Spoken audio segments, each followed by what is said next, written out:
What's up, folks? Welcome to That's on Florida, your weekly dose of sunshine and insanity. I'm Mike Herlihy, joined in studio by the official, unofficial ambassador of all things Florida, Mr. Omgitswicks. Wicks, how you doing, man? I'm doing pretty good. I mean, I thought I would be more tired after driving for 2 days because that's what it felt like getting back from Pensacola to Southwest Florida. It felt like at least 2 days of driving. I mean, it was only 8 hours, but it felt like 2 days to me. 8 hours each way, but you went crazy with it, man. Because I've learned my lesson from driving up to the Panhandle. Like this time around, we had a show Saturday, so I'm like, you know what? I'm gonna drive up Friday because I want to be there. The call time at the theater is 2:30, 3 o'clock. So I just want to wake up in the hotel, maybe grab a bite, head over to the theater. You decided, nope. And you live further away than me. It's about a 6.5 hour drive. What'd you say? It's how long for you? It's like it says 8.5 hours, but it was like ish. 8 hours. So you decided, nope, not heading up Friday. I'm gonna wake up at what time Saturday? It's 5 in the morning. 5 in the morning. Yeah. Pick up photographer Rudy. Yeah. And hit the road. What time did you guys make it into Pensacola? So with the hours, and that's the other thing. So it was saying like 2, because we ended up leaving like 6. It was saying like 2:30-ish is when we were supposed to get there. And then we got close, with that time change. And then it went back an hour, and I was like, wait a minute. This kind of messed me up. Like I wasn't prepared. Like it, but you don't, like when it hits you, it's something different. So we were supposed to be there at 2:20, I want to say it said, and then it moved back to 1:20. And I'm like, this is so wild. But we ended up making it like 1:20-ish. It was a lot, but lessons were learned, Mike. Lessons were learned. I'm going the day before every single time now. So I was gonna say Dwayne, who was on the show, got in Friday night. Ken, who was on the show, got in Friday night. I got in Friday night, and Saturday morning comes around. We're like, none of this matters if Wicks doesn't show up today. I'll be there. I was a little tired. I think because it was like when I do sports, right? My mind still believes that I can do things that my body's like, we can't do that anymore. Like younger me, 20-year-old me, I would have got up, did that 8-hour drive, went up there, performed, drove all the way back, still ready to party after that, But this, 40-year-old version of me, it's like, bro, every time we take 4 hours, we need a nap. And I learned a lesson. I'm going up there the day before, moving forward. Day before. So we got done with the show. The show started at 6 o'clock. Yeah. We were done with the show by 8 o'clock. Yeah. And then the meet and greet was 2.5 hours. Yes. 2.5 hours. And by the time we pack up and everything and leave the theater, it's going on, almost midnight, I guess, by the time we're getting. Now, did you guys head back to the hotel? Were you able to go out, grab a bite? What'd you do after the show? I went back to the hotel. I called Char on my way to like, hey, I'm just calling you to see, checked on her and the baby. Text my older daughters, see how they, but I kind of figured they were asleep because in my mind it was like 11:30, but really it was 12:30 here, and I didn't realize that until after. But after that, I just kind of fell across the bed, and I woke up in the morning. That's all I know. I woke up in the morning, everything was kind of in place. Like I don't know what happened. I fell asleep immediately. So, did you guys end up just hopping in the car and heading straight back, or were you able to poke around Pensacola at all? No, we headed back because Rudy had things he needed to do, and then I was getting back to Char and the baby. Normally if I have Char and the baby, then especially if my older girls come, I'll kind of like, let's enjoy the day, and then we'll drive back. And also the 8-hour drive too. I think I was just thinking about that, like let's knock this drive out. But it actually wasn't too bad once you got some sleep and the show was over. And I headed up Friday night, and I didn't know how far I was going to make it because I'm like, oh, man, if I get to like Tallahassee or Milton, I'll just find a hotel. So I didn't book any hotel in advance. Yeah. And then once I was getting close into Pensacola, I was like, man, Pensacola is only an hour away. I'm just going to go straight to Pensacola. To ride it out. But, of course, I still like book hotels looking for like man, I should be able to get a hotel under $100 a night. And Yeah. unfortunately, when you put that $100 budget in your head, Yeah. depending on the town, some towns $100 is like 5-star living. Yeah. Other towns, like maybe Pensacola, $100 is like, man.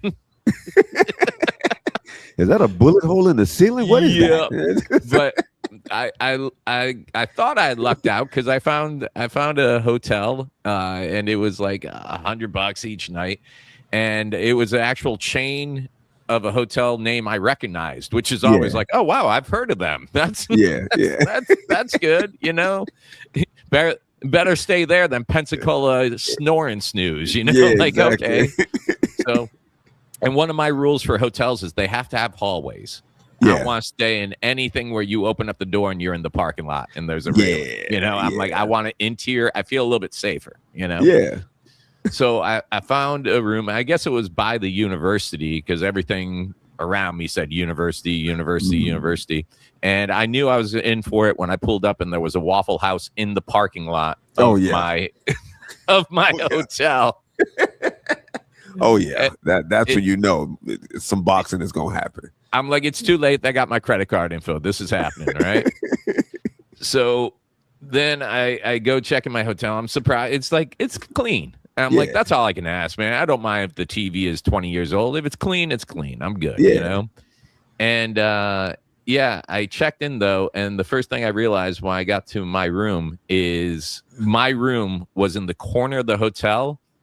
And outside the hotel was where I-10 intersected some other major road. So like my room was level with the I-10 overpass. So it was just traffic noise. And the first thing I thought to myself was, does anyone in Pensacola own a muffler? Because if it wasn't the semis on I-10, it was that main road just, you know? So I'm not even ashamed to say this, man. I had to do some stuff to my room. Yeah. I took the mattress off because I had two queen beds or whatever, I guess. So I took the mattress off one bed, laid it against the window, put all the comforters up there, and made my own soundproofing, right? Hey. And then, I don't know why, but there was like the door, you could see through the crack into the hallway.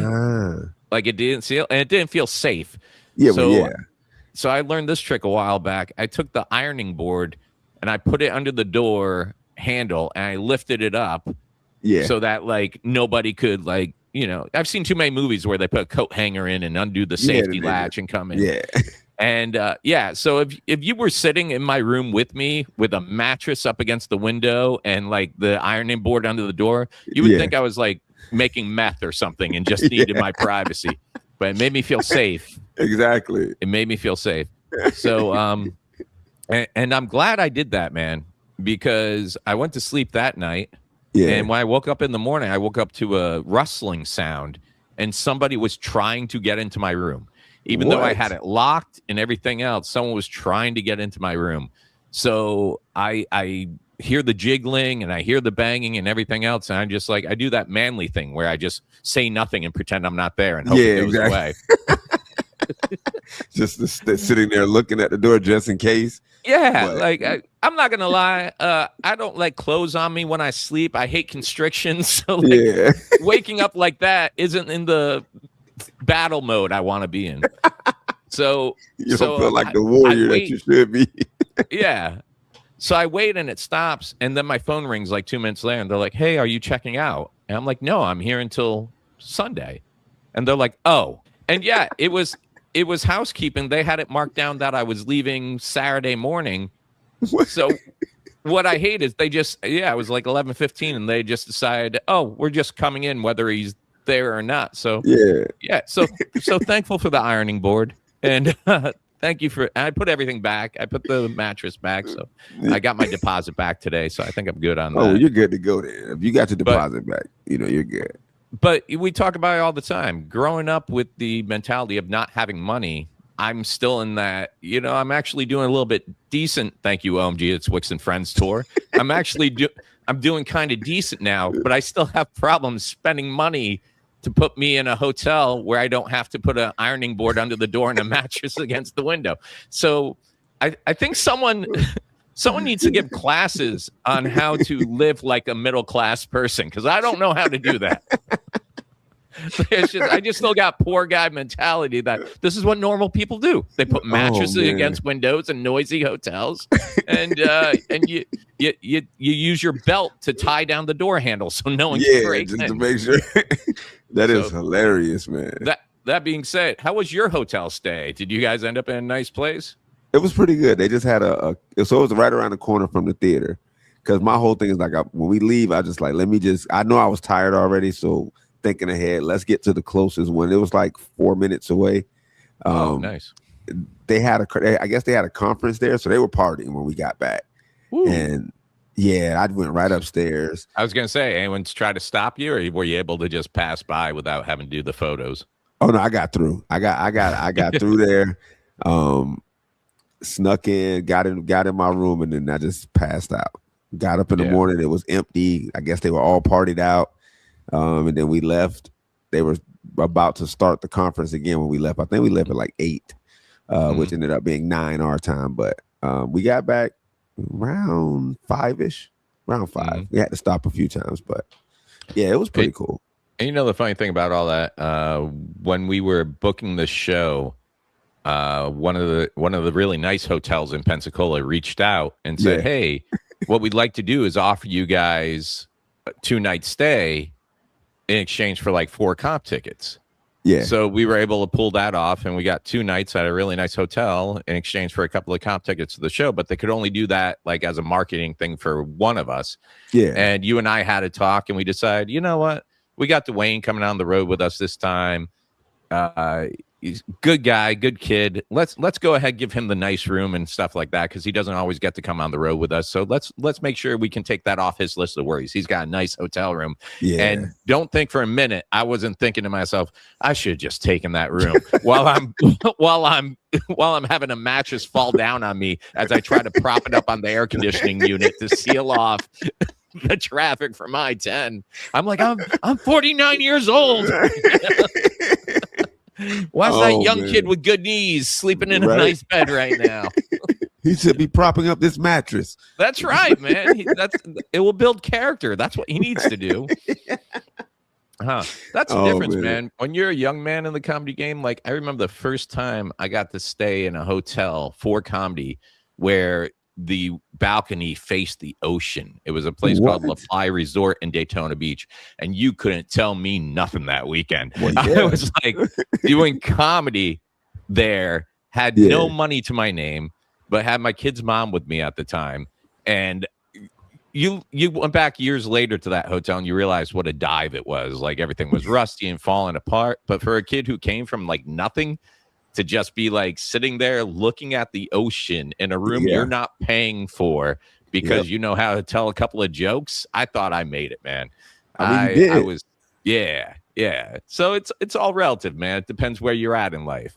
20-something kid looking at the ocean in a crappy hotel going, I made it, compared to 49 years old, have a little bit of money in the bank account, but still trying to keep housekeeping from breaking in the morning. Exactly.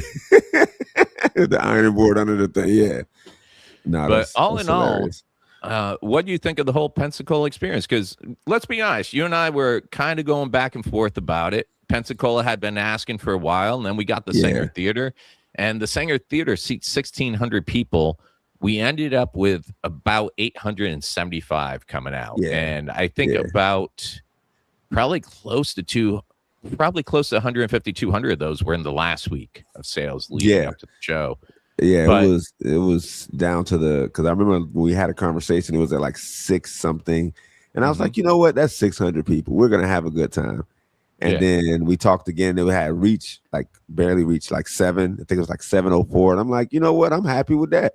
And then we got to the day of the show, and it's like, oh, it's 8-7. I'm like, how did it jump? Like it kept jumping so fast. So, but I'm so appreciative that everybody that came out, because the people that came out, it was amazing. It was amazing. I will say that I had a lot of fun. It was worth the 16 hours of driving. if you could only have 875 people in Pensacola show up at a show, we had the 875 people that you would want to show up at a show.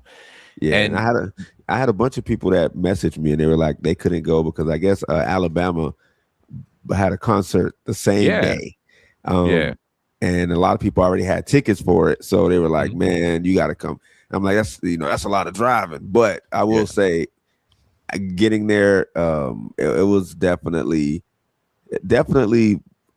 a great crowd. Like that crowd was amazing. The energy was crazy. It felt like more than 800 people there, but it was great. It was cool too. I had heard about the Alabama concert after we had already booked our show. Yeah. And then people started posting like, "Oh, Alabama's in town. Alabama's playing that weekend. Alabama." And then I went and checked out at one point let me see how Alabama's doing. And I think at that point we had sold more tickets than Alabama. I was like, they're not nowhere at 600. And what I love is there was probably someone at the Alabama concert going, "Hey, you would have more people, but Omgitswicks and Friends is down the road tonight." Alabama would have packed this out, but we are about 875 people short tonight. Yep, they're all down at Omgitswicks and Friends, dressed up as the Lorax. It was a great thing. Great time. If we thought about it, we could have just hooked up with Alabama, done it all as one show. Like we could have opened up for Alabama. Exactly, made it happen. It would have been great. And you mentioned the Lorax thing. I was going to bring that up. I don't know how many years anyone else listening to this has done stand-up comedy, but that is the first time I've walked out on stage and there's just the Lorax in the front row judging me before. I didn't touch your damn trees. What was up with that whole front row? So they were the 420 crew. So I guess in the Panhandle crew. Yeah. They I guess in the Panhandle they have, they do Mardi Gras, even, in Florida. And down where we are, we're closer to Tampa. They have Gasparilla, but I guess in the Panhandle they do actual Mardi Gras. So they said they have like over 100 crews, and that's one of the crews. So when we booked the show, they bought out pretty much the whole pit, like the whole first 2 or 3 rows. They bought them out immediately, and they were ready. Like they were ready, and I thought that I was ready for what they were gonna do, but listen, their energy was crazy. So I had a great time. I loved them. And those are diehard fans for you because with a 2.5-hour meet and greet, they waited online till the end of the line just to get like some extra talk time with you and stuff like that. And they were just amazing. They were so much fun. The other thing I like about the Saenger Theatre is this was my second time going through there. And the way it's constructed is when we walked out on stage to do sound check, Ken looked up. He's like, "This place holds 1,600. I'm like, "Yeah." He's like, "It doesn't look like it holds 1,600 because it's not like deep back. It's all forward. So you got the balcony and then you got the floor and the orchestra, but the back of the theater doesn't feel like 1,800. Like that kind of distance. So what works out well is the laughter of 875 is still just right there booming. It was great. Yeah, it went kind of crazy. So my bad. Misty wanted some talk time, but no, when I think when I first came out, like in the first like big laugh, like it kind of catches you off guard because it's like, whoa, like that was definitely a great experience. And like I said, even the way it's constructed, I think I looked at you and I was like, 1,600 for real? Like, because it doesn't look like it. It looks like, how can they put 1,600 people in here? But no, it's amazing. It's nice. It looks beautiful. And we rock that thing. That's how I feel. Yeah, no, the acoustics are perfect. There's something about those older theaters, the way they're just designed. It makes the sound, I don't know. You have to go to explain it. Like when you go to a lot of these newer theaters that were built just for, I don't want to say on the cheap or with finances in mind. Yeah. Sometimes you don't get that warm feel that you get in these places where you can just tell they spent so much time on the decorations and the architecture and whatnot. But all the detail. It was a great show. Had so much fun. It felt like it was sold out. Like Yeah. even the way the lights were in the audience, I'm like, man, the whole front downstairs is basically filled. The balcony Yeah. has got people's up there, or as Ken calls it, the Groupon seats. Yeah, that's right. Oh man, that was a good time, man. I definitely can't wait to go back to the Panhandle. Yeah. And it was people from all over the Panhandle, from Panama City Beach, Panama City, Fort Walton, Niceville, just all over the Panhandle that came out. Milton, but I appreciate everybody that came out. It was proof sourdough because they got me the treats. Yeah. So yeah, I appreciate everybody. It was amazing. I'm not against coming back to Pensacola. Yeah. And then I did the opposite of you, because once we were done with the show, I went back to the hotel room, took the mattress off the window, and sat there going, okay, here's what I can do. I'm still coming down from the show, like high, the energy of the show, the energy of the meet and greet. I'm like, so I can either try to fall asleep here, fight it for a while, then eventually pass out, wake up, and have that whole drive ahead of me tomorrow. Or if I get in the car right now, I can be home in 6 hours, because this time of night, less traffic, whatnot. And that's what I did. I packed up my stuff, hopped in the car, and made the trip. And this is why I hate. I had the energy when I left the hotel room, when I packed it up. And as soon as I got on I-10, the first yawn came out. I was like, I'm like, oh, come on, man. 6 hours to go. 6 hours to go. But that was it. I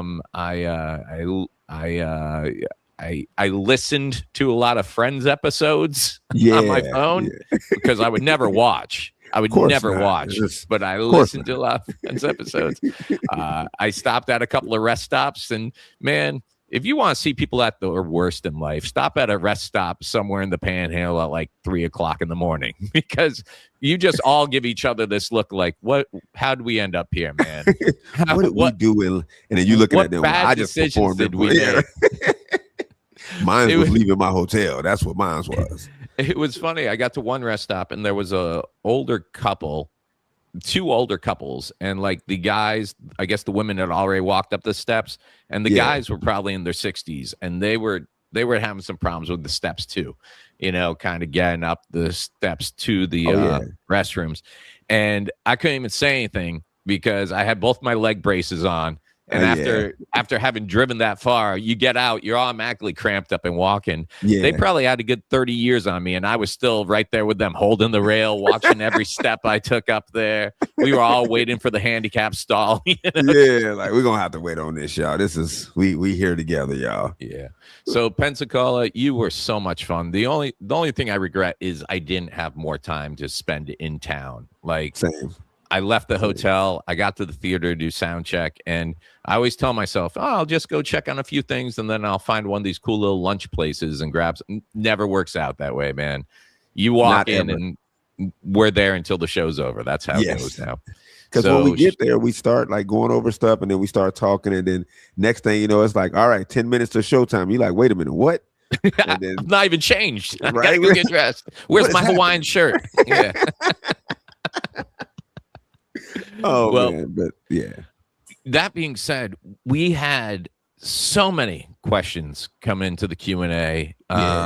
There's stuff we didn't even get to this time because there were just so many questions. And then I got home and people were writing us questions after the show was over. Yeah. I had stuff coming in at 1 a.m.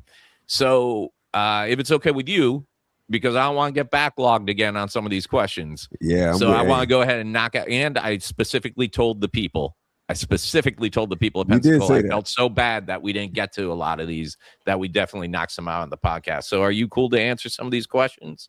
Oh, yeah. Let's do it. Let's make it happen. All right. Let's see what we can start with here. Here we go. Question number 1. If you had to fight an alligator or a crocodile, which one would you fight and why? Well, it's going to be the alligator because the alligator will see you later. You know what I'm saying? I like to be seen later than after a while, because after a while, don't seem like you coming back. So I'm going to definitely take the alligator. That's my final answer. That's my final answer, Mike. It makes sense logically in my brain. You know what I'm saying? Is there... Now, you are a bit of an animal guy. Yeah. So I was hoping you would have some actual. Well, crocodiles and are that's big. just backwards for me because see you in a while. Yeah. See you later. Yeah. I'd want the one that maybe wasn't coming back personally. Yeah. But, you know, Nah, I mean, you're like, no, I want a rematch. Yeah. Do you happen to know, or maybe this is a question for like Savannah Bowen when we have her on, is there a difference in the aggression between an alligator and a crocodile? Is one more docile, or do you know? From what I understand, so what we have here is, and I guess we should have been more specific, I guess, but I assume because we're talking about Florida, we have American crocodiles. Now they do get bigger than the alligators. Like I think there's a 15-foot crocodile in the Everglades right now they call Crocozilla. The crocodile is huge. Yeah, it's huge.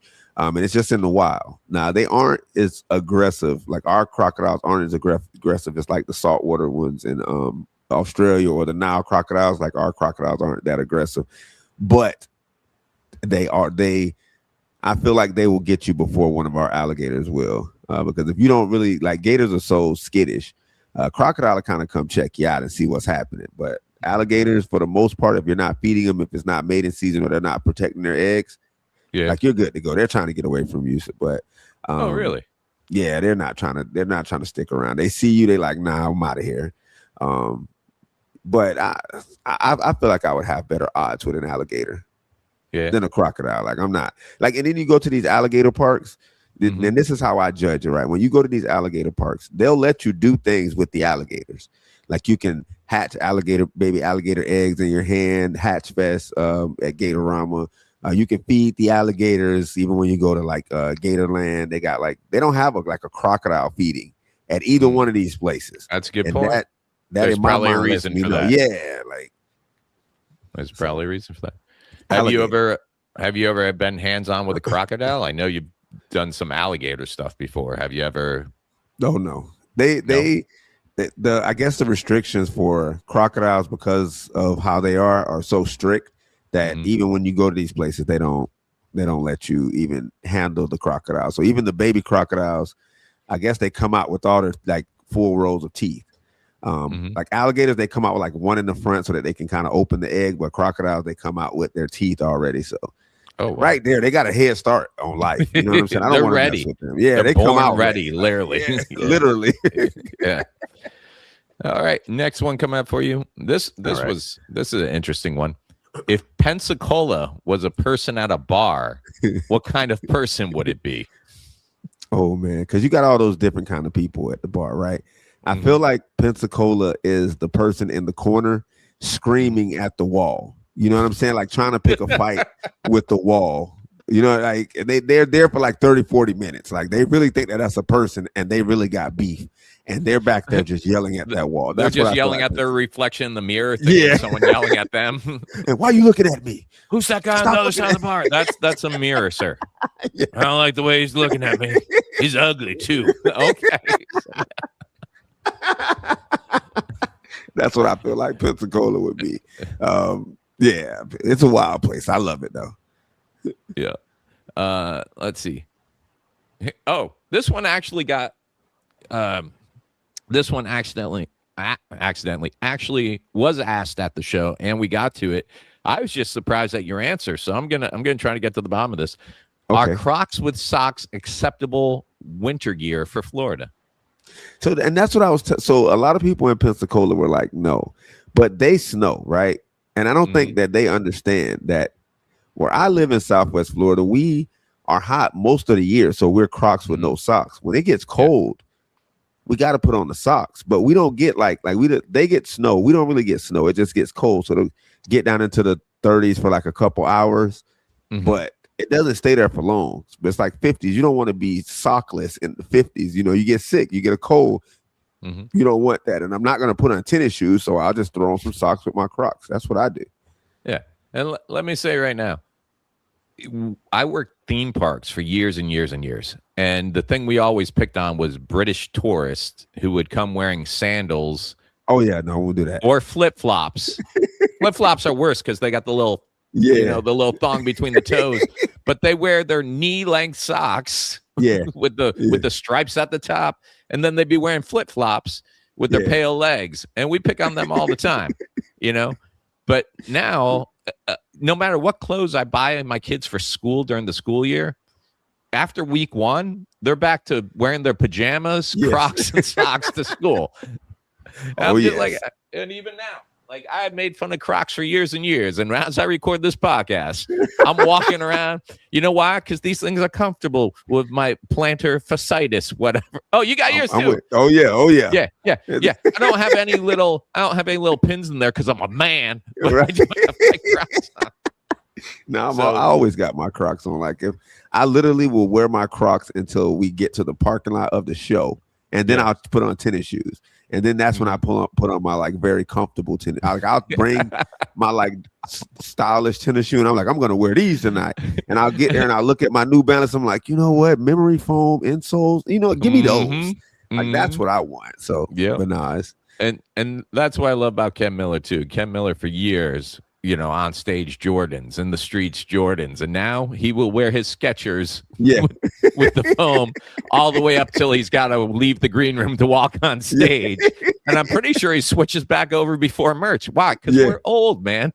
Listen, comfort is the name of the game. I tell all the time, my kids are like, Dad, you should dress up, because they'll go like look through my clothes, and I'm like, you know what?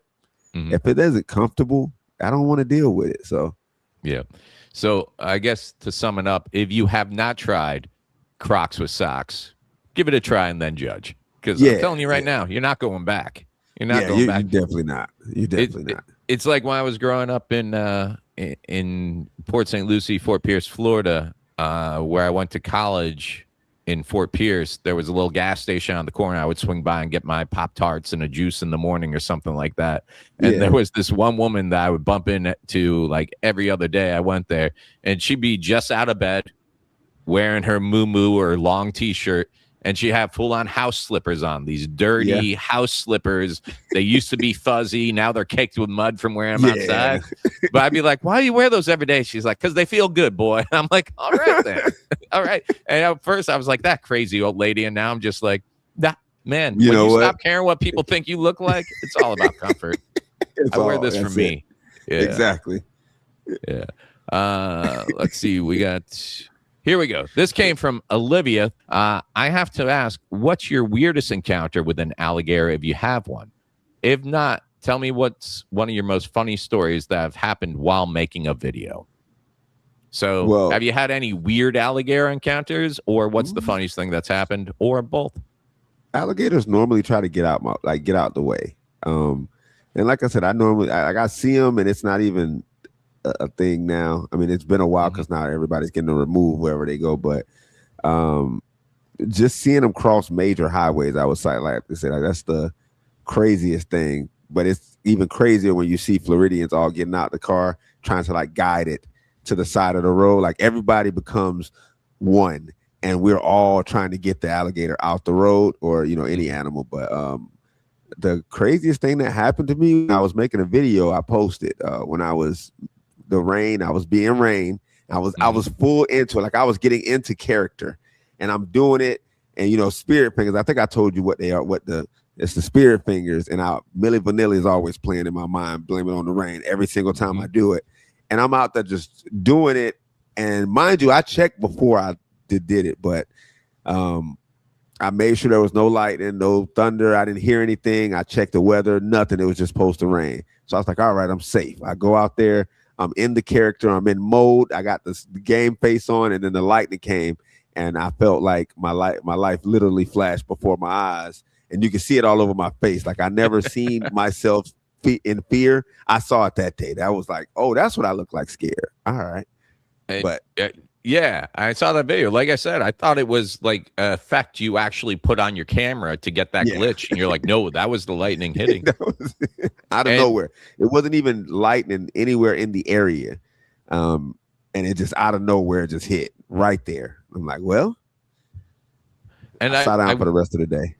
I wonder, someone had brought it up at the show. They asked, did you send the baby gator out to the graffiti bridge just to promo this show? Which we talked about when it happened. We're like, hey, this could not have been better advertising the day before Yeah. the show. You saw the video, right? Yeah, that was because I'm getting ready and I'm trying to find like different ways, because I know the algorithm has ways, when it comes to social media, the algorithm has ways of controlling what is out. And I know like there's a lot of times where we'll promote a show and the algorithm is doing what it's doing, and then we'll have the issue of getting it out. But when that happened in Pensacola under Graffiti Bridge, and I think a week before that, the box truck tried to go under it, and it was, the top got chopped off. I felt like it all came, and then the airplane kind of that happened. A week or so before, 2 weeks before, 3 weeks, right? 2 weeks before, and then it was one more thing. There was one more thing that happened. I can't remember off the top of my head, but there was one more thing that happened. All of it kind of came together. And then when the alligator walked under there, I'm like, okay, this is all. I felt like that is what caused the major push at the end, because it was like, oh, because I even seen people in there. I think you mentioned it. People were like, I didn't even know he was coming to Pensacola. And I'm like, thank you, Gator. Gator always got my back. Yeah, I think it was, let's see, we had the plane landing on I-10. We had the alligator under the Graffiti Bridge, and we had the machete hatchet fight thing going on, right? Tropical Storm Bertha. That's what it was. That was it. Tropical Storm Bertha went through, and there were people posting like, pray for us. It's coming right for us. And I was like, hey, is this really like Floridians? Is this y'all locals? They were like, nah, that's the people that just moved here. And I was like, oh, okay. False alarm. All right. And they snowed. They make me nervous. They snowed. And then now they scared of tropical storms. I'm like, are y'all really still Florida? And then they showed me that they were. And did you see someone had sent us, I don't know if this is AI or not. I don't think it is. Someone sent new pictures from the Graffiti Bridge the day after our show. Did you see this? Yeah, I seen it. No, they do things like that. Somebody, I guess, was going to paint me on the Graffiti Bridge. Yeah. And I was like, I don't know what happened to the communication, but that would have been so cool if that would have happened. So I'm sure it could still happen. Oh, it's going to happen. I'm sure we can make that happen. You could end up on the Graffiti Bridge. Next time we do Pensacola, that's where we need to advertise right there. I'm telling you. Just forget everything else. Yeah. Someone accused you of actually bringing the alligator there as a way of advertising. Yeah. And I thought it was funny because it's like, yeah, Wicks don't do guerrilla marketing, but he'll do gator marketing. Gator, me and Gator. Ken always say I speak about Gator like we know, like that Gator's my homeboy. And and Gator always got our back. That's why I rock with Gator. Speaking of Gators, here's a question that comes up a lot. As far as football goes, are you a Gators or Seminoles fan? UCF can be an acceptable alternative. So what they got against USF? They didn't even make the list. So I guess they're just asking favorite Florida football team. FSU. It's FSU, yeah. So I'm an FSU fan. I grew up an FSU fan. Deion Sanders is my favorite player of all time, of like any sport. Really? He's from where I'm from. So really? Yeah, he's from Fort Myers. Where he graduated from North Fort Myers High School, but we live in Fort Myers. They kind of shipped us everywhere. But yeah, so it's like he was my favorite player. And then me watching them and Warwick Dunn, Peter Warwick, Charlie Ward, like so many different players. Like I've been a fan, but my brother and my cousin that I'm close to, they're Gators fans. And then my dad is a Miami Hurricane fan. So we got everybody. It's beef every football season. Every season is interesting. Yeah, it's about to be beef all season. So I'm ready. Yeah, I used to be a Gators fan. Then I had a ex-girlfriend go to college there. I'm like, you've lost my support. You're going to let her go there? you accepted her and not me? She never bought no merch. Right? Look at y'all bar is too low for me. Yep. I'm done. I'm a man with no team now. Here's one that I'm upset we missed because I would have loved to got into this one with whoever was here. Did you get in trouble in high school? Dennis, who was here tonight, was assistant principal at Riverdale. We think maybe crossing some years you were there, around 98 to 01.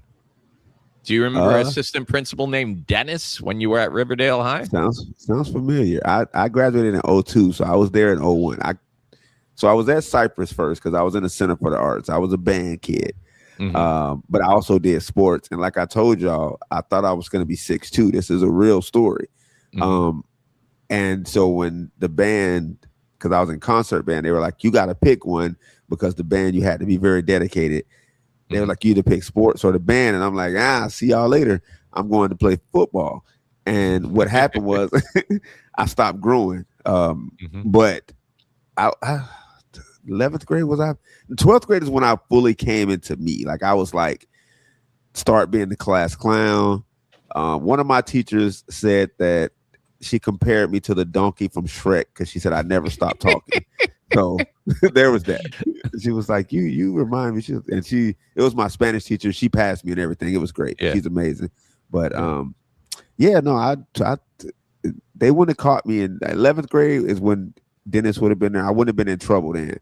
12th grade, I was a loose cannon.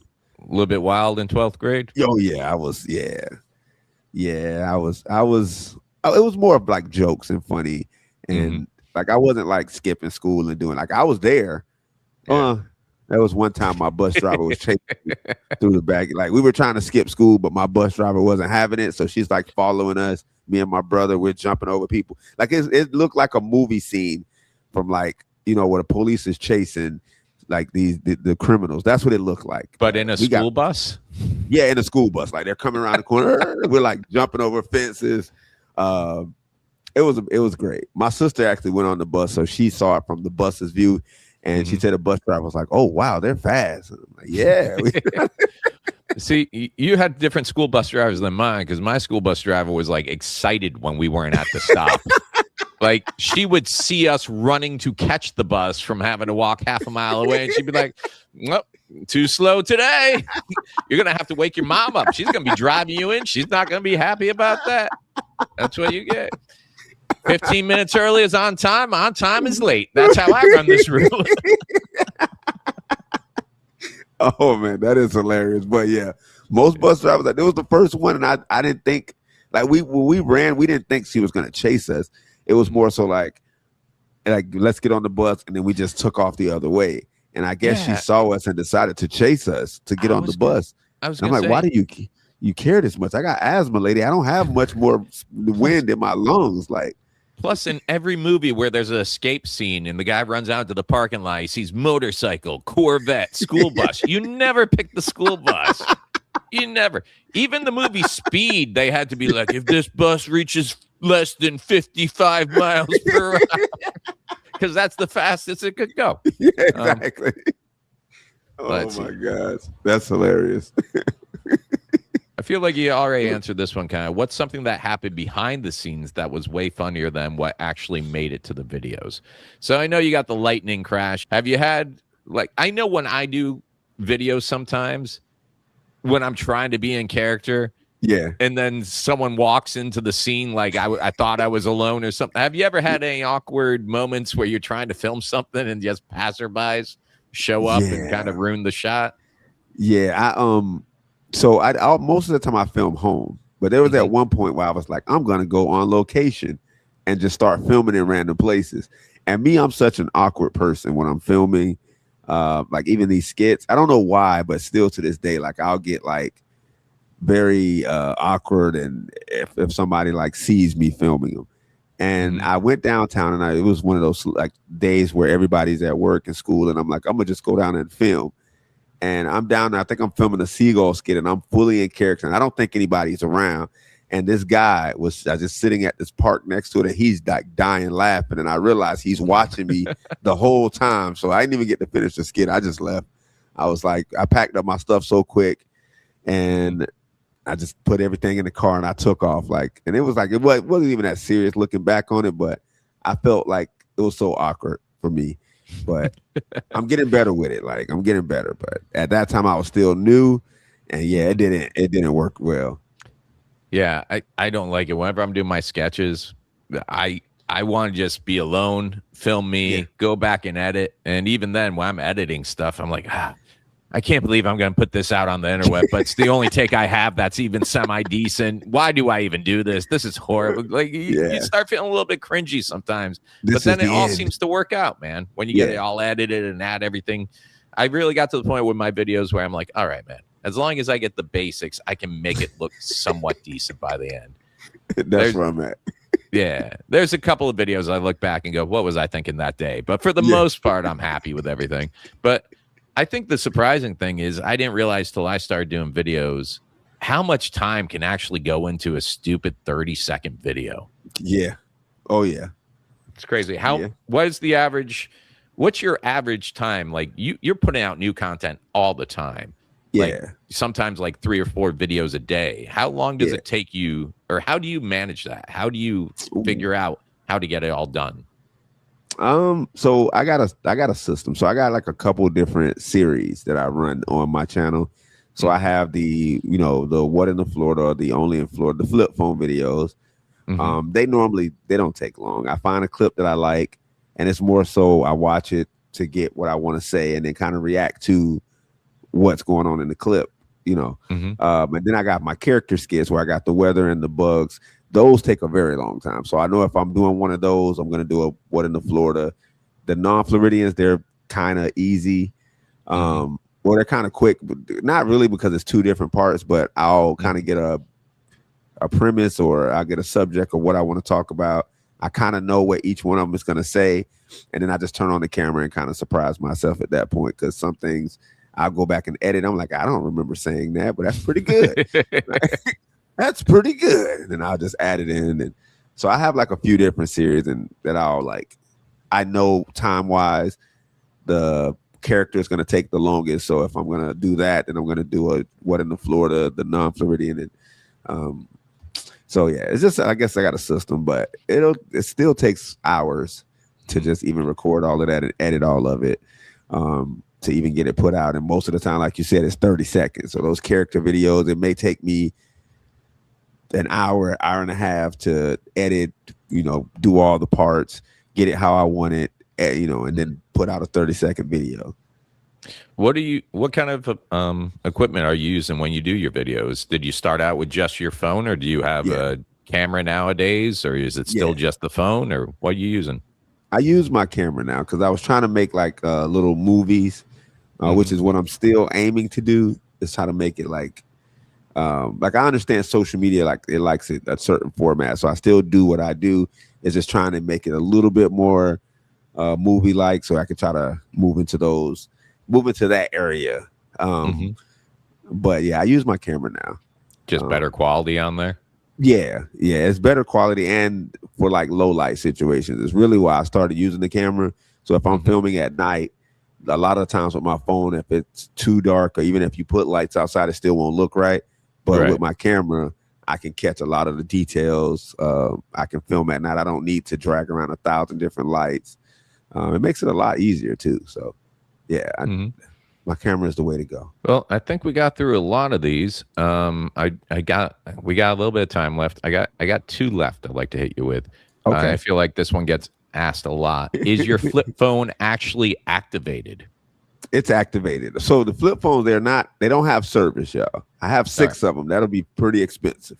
Plus, you can't make phone calls on any of the flip phones. No. They power on. You can take pictures with them. You can take videos with them and everything. But I don't have service to them. But they do, all of them power on. Even the one that I took scuba diving, I actually have it in here. I just got to charge it. But no, I don't have service with them, y'all. They're just for activating crazy stuff in Florida. So that's what I use them for. All 6 of them. Let me tell you, my favorite phone ever, flip phone, it happens to be Motorola Razr. When that phone came out, I was like, I want one. That's what I want. That I had like some Sprint deal before that had a cool little ringtone, but just remind me so much of Star Trek. I'm like, that is what you want, a little. It's been sitting in the garage for years and years and years. And my oldest son fell in love with this TV show called Psych that I used to watch. Okay. And for Halloween, he decided he wanted to be Sean Spencer, one of the main guys from Psych. And he's like, oh, I need his phone. And I'm like, I have one of those. And when I tell you, I went out into the garage, dug through boxes and boxes and boxes, pulled that phone out, had to find a charger that still fit it. But when I tell you I plugged it in and it powered right up, I'm like, this thing is a beast. Yeah. Because They were built to last compared to how many iPhones where you have it a year and the battery's not working right anymore, and that's how they get the new one. I'm like, man, I kind of miss the days when my phone didn't take up all the attention in my life. Exactly. Like, so that'd be weird, man. That should be some reality show challenge where you put someone back into civilization. Oh yeah. But no smartphone. You got to only operate on a flip phone for the week. And, see if they can a pager. You can get a pager. Throw the pager in there. Get the pager and the flip phone. Yeah. You just got to make it happen. See, I remember times before cell phones, and I had the pager. And if you were out and about and you got a pager, you actually had to find a payphone. Yeah. And like figure that stuff out. And that's when you guys came up with all the cool little number codes to be like, hey, not an emergency, hit me back later or something else. Because there's nothing like stopping what you're doing, getting in the car, driving to find a payphone. They're like, no, man, just want to see what's up. Like nothing's up. Do you know what I had to do to get this phone? Yeah. I left a girl at the beach. I thought you were in the hospital, man. This is why doctors have only had pagers up to this point. We are just not responsible enough to this type of thing. Nowadays people send you little heart emojis. Back in the day, we had to be like 143, 143. Right? All right. Well, we got time for this last question here. All right. And I know you've answered this one before, so I figure we'll just do it now and get it off the list for good. Inquiring minds want to know, if you were to live in any other state besides Florida, what would it be? Now, here's the thing. I know your usual answer to this is, why would I leave? Like, I'm not going anywhere. Yeah. I'm not going anywhere. But why would I go stay in another state? You're always like, nowhere, never. But exactly. Now, let's just pretend. Okay. Florida, we're at sea level. Let's pretend something happens. Florida ain't here no more. You have to relocate. There's no other option now. Where are you going? Have you ever seen Waterworld?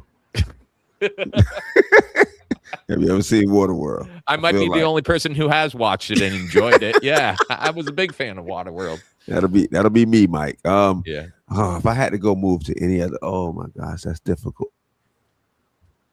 Like what? I guess. I just kind of feel like you would just. It got to be Georgia, right? I guess. Georgia or Alabama, right? Yeah. I'll probably go to Georgia. I feel like I would go to Georgia. Why not? I mean, well, which state doesn't snow? Like, which other state doesn't snow? I'll take that one. Does Hawaii not snow? That's where I'm going. You could do good in Hawaii. I think I'll do great there. I think I'll do great there. You know what? You know what? As much as you love animals and everything like that, still got the beach life out there. They're not going to laugh at you for wearing Crocs with socks when it gets a little cold. That's what I'm saying. Sign me up. Yeah, originally I was thinking maybe Georgia or something like that for you, but now that we've said it out loud, yeah, Hawaii. I could see you doing some. What kind of characters could you do out in Hawaii, man? Oh, because I know they got different animals, different weather. I know they just got a hurricane recently. Yeah, or a hurricane was heading that way. Yeah. Our buddy Brad Williams, comedian, was booked down there to do shows when that hurricane came through, and he actually said the shows were canceled. He was just hunkered down in the hotel room. He had his family and his kid with him, and I reached out just to text him, make sure he was okay, and he's like, "Hey, man, I'm pulling in on all my Florida friends' hurricanes experience to get me through this." And I'm like, "No, man, island hurricanes are something totally different. I totally don't envy you. We don't do those. we don't do those at all." Like, you got to talk to the people in the Keys. They know how to hurricane. How have the Keys survived so long, man? They know how to, like, I get videos. So I get videos from all over Florida, right? When a hurricane, mm-hmm. I will tell you now, my area, we get hit with some major and a lot of like craziness in my area. And we do crazy things because we're used to the Keys. Like you're on the tip, just out there dangling, and the island isn't even big. And these hurricanes are just coming. They're outside partying, doing crazy things. And I'm like, I'm down for an adventure, but I don't think I'll do hurricane in the Keys like they, like, nah, they got it. Here's my theory, though. Every time I go to the Keys, I'm amazed that everything's still standing. Then the last time I was down there, I really looked at the roofs, and most of the roofs are like that metal tin roof. Yeah. Like in the Keys, I'm like, do you guys just always get demolished but rebuild before I get back down here? Because it just seems like you probably, like, the hurricane comes through and you guys just send out the construction crew and put the new roofs on. And, how's the Hemingway house still standing and taking tourist money every day? That thing should have been gone years ago. That is true, because they got a hurricane. A lot of the hurricanes that we were getting, when they swing around, some of them will go against the Keys, like hit the Keys, go out back into the Gulf, get stronger, and then come back and hit us. But a lot of those hurricanes come through the Keys first. So I'm not sure how they're still, and they don't have alligators, so it's very weird in the Keys for me. Yeah. Well, that's the podcast for today, folks. Pensacola, once again, we had an amazing time with you guys. Definitely going to put you back on the list for coming through. Hopefully 2027, maybe 2028. We're looking at other venues up in the Panhandle. We didn't forget about you. Panama City Beach we're looking at. Where else were we just talking about? Fort Walton, Destin area. Yeah. Exciting news. Orlando tickets are now on sale. We're going to be coming through the Orlando Improv, or AKA Funny Bone, and the Tampa Funny Bone. Also, be checking out Wicks's Facebook and website this week, because I think by Friday we should have tickets up for Daytona Beach. We should have tickets up for Crystal River, and we should have tickets up for Venice, Florida. All those are in the final stages.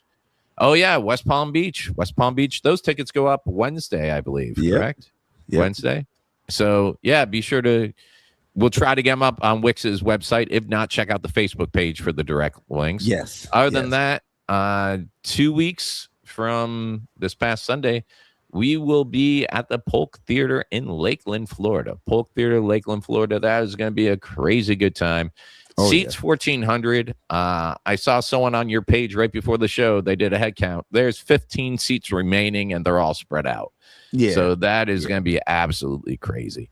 Check out Omgitswicks.com, Wicks's website with all the ticket links. There are some updates we do need to do there, but we're going to try and get those taken care of soon. Other than that, on behalf of myself, Mike Herlihy, and Lehi's favorite son, Omgitswicks, thanks for listening, and we'll talk to you next week.